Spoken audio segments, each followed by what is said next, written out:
তোমার বন্ধুর বেগের পরিবর্তনের হার সমান 2.5 মি ইএস সিউআরডি -10.5 সমান 5 মি ইএস সিউআরডি -2। এবারেও হিসাব করে আমরা একই উত্তর পেয়েছি। কাজেই তোমরা নিশ্চয়ই বুঝতে পারছো সময়ের সঙ্গে একটি রাশির পরিবর্তনের অনুপাতকে বলা হয় পরিবর্তনের হার। আগের শ্রেণীতে আমরা বেগ ও ত্বরণ সম্পর্কে জেনেছিলাম। এখন আমরা বলতে পারি সেখানে বেগ ছিল সময়ের সঙ্গে সরণের পরিবর্তনের হার এবং ত্বরণ ছিল সময়ের সঙ্গে বেগের পরিবর্তনের হার। উদাহরণ: আগের অনুচ্ছেদের উদাহরণে প্রতিটি বস্তুকে 1 মিনিটে থামিয়ে দিলে প্রতি ক্ষেত্রে ভরবেগের পরিবর্তনের হার কত হবে?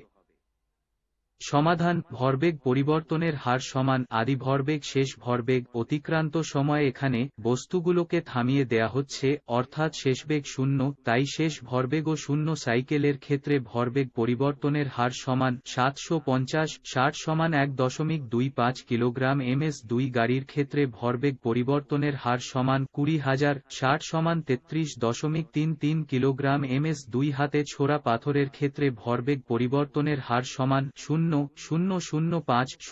60 সমান 8.33 x 105 কিলোগ্রাম ms। 2 গুলতিতে ছোড়া পাথরের ক্ষেত্রে ভরবেগ পরিবর্তনের হার সমান 0.50 60 সমান 8.33 x 103 কিলোগ্রাম ms। 2 1.2.3 নিউটনের দ্বিতীয় সূত্র, সংজ্ঞা ও ব্যাখ্যা। নিউটনের দ্বিতীয় সূত্র পদার্থবিজ্ঞানের সবচেয়ে গুরুত্বপূর্ণ সূত্রগুলোর একটি। এই সহজ সরল সূত্রটি দিয়ে আমাদের পরিচিত জগতের গতি সংক্রান্ত প্রায় সব কাজই করে ফেলা যায়।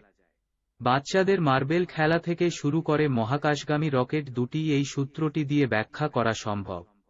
তোমরা ইতোমধ্যে পরমাণুর কত ক্ষুদ্র জেনেছ, আবার আলোর বেগ কত বেশি সেটিও জেনেছ।